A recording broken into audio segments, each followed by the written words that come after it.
Assalamualaikum warahmatullahi wabarakatuh. Perkenalkan, saya Anggita Enrofiana, kelas PK5C dengan NIM 1908076053. Di sini saya akan memaparkan tentang metabolisme asam amino, katabolisme, dan biosintesis pada sistein. Latar belakang. Metabolisme adalah semua reaksi kimia yang terjadi pada organisme, termasuk reaksi kimia yang terjadi pada tingkat sel.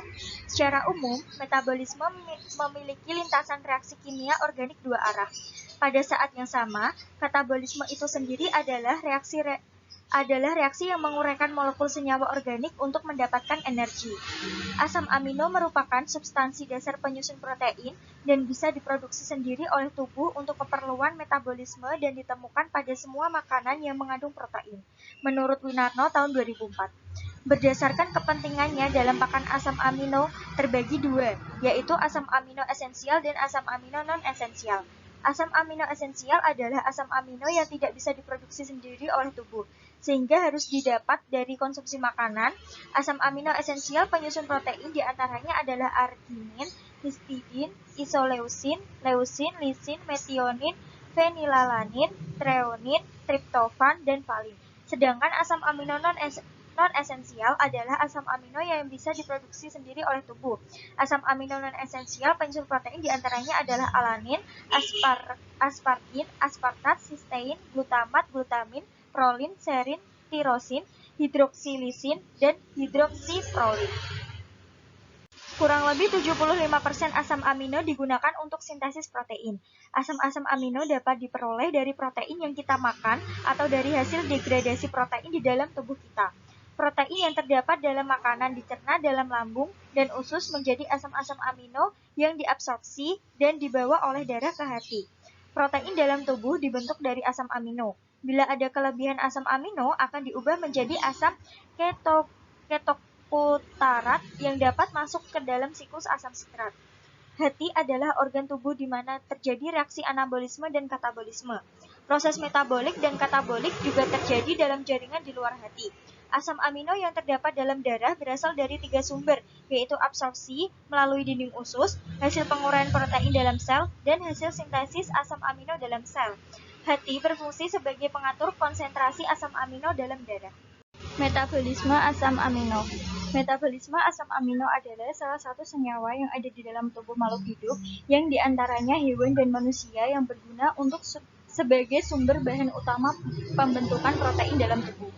Asam amino adalah sembarang senyawa organik yang memiliki gugus fungsional karboksil, COOH, dan anima, biasanya NH2. Dalam biokimia, seringkali pengertiannya dipersempit. Keduanya terkait pada satu atom karbon C yang sama disebut atom karbon alfa. Gugus karboksil memberikan sifat asam dan gugus amina memberikan sifat basa. Dalam bentuk kelarutan, asam amino bersifat amfoterik, cenderung menjadi asam pada larutan basa dan menjadi basa pada larutan asam. Perilaku ini terjadi karena asam amino mampu menjadi sweeter ion. Asam amino termasuk golongan senyawa yang paling banyak dipelajari karena salah satu fungsinya sangat penting dalam organisme, yaitu sebagai penyusun protein. Struktur asam amino secara umum adalah satu atom C yang mengikat 4 gugus amina NH2, gugus karboksil COOH, atom hidrogen H, dan 1 gugus sisa R dari residu, atau disebut juga gugus atau rantai samping yang membedakan satu asam amino dengan asam amino lainnya. Klasifikasi asam amino biosintesis. Asam amino dibagi menjadi 3. Yang pertama, asam amino esensial, yaitu asam amino yang tidak bisa diproduksi sendiri oleh tubuh, sehingga harus didapat dari konsumsi makanan. Kedua, asam amino non-esensial, asam amino yang bisa diproduksi sendiri oleh tubuh. Dan terakhir, asam amino esensial bersyarat.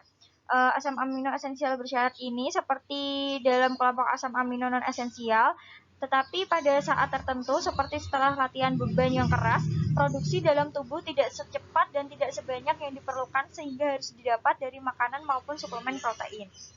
Selanjutnya, daftar asam amino penyusun protein. Yang pertama, esensial.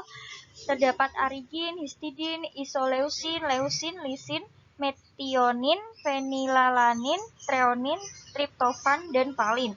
Sedangkan yang non-esensial terdapat alanin, asparagin, aspartat, sistein, glutamat, glutamin, prolin, serin, tirosin, hidroksilisin, dan hidroksiprolin.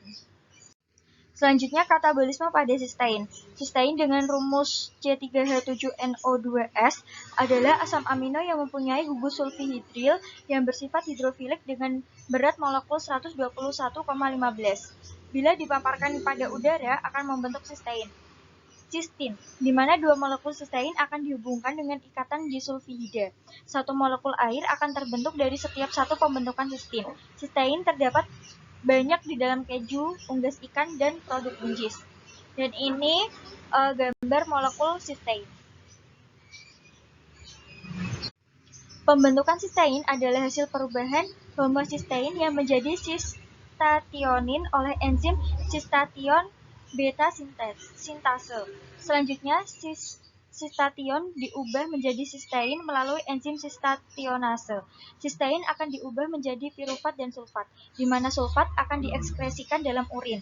Alfa-ketobutirat mengalami oksidasi dekarboksilasi menjadi propionil KOA, 3 karbon asam lemak di dalam reaksi yang memerlukan NAD yang juga menghasilkan oksigen. Propionil KOA akan mengalami metabolisme menjadi suksinil KOA yang juga merupakan hasil akhir suksinil KOA. Selanjutnya, biosintesis pada sistein. Sulfur untuk sintesis sistein berasal dari metionin. Kondensasi dari ATP dan metionin dikatalisis oleh enzim metionin adenosiltransferase menghasilkan S-adenosilmetionin atau SAM. Bisa dilihat reaksi antara metionin dan ditambah ATP jadinya menghasilkan SAM atau S-adenosilmetionin. Nah, SAM ini merupakan prekursor untuk sejumlah reaksi transfer metil, misalnya konversi norepinefrin menjadi epinefrin. Akibat dari transfer metil adalah perubahan SAM menjadi S-adenosil homocysteine. S-adenosil homocysteine selanjutnya berubah menjadi homocysteine dan adenosin dengan bantuan enzim adenosil homocysteinase.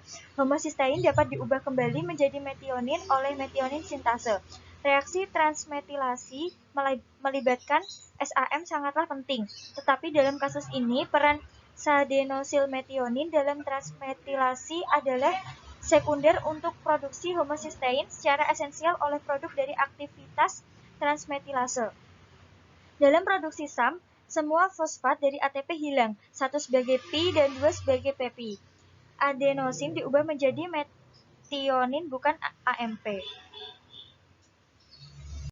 Dalam sintesis sistein, homocysteine berkondensasi dengan serin menghasilkan cystathionin dengan bantuan enzim cystathionase. Selanjutnya, dengan bantuan enzim cystathionin liase, cystathionin diubah menjadi cystein dan alfa-ketobutirat.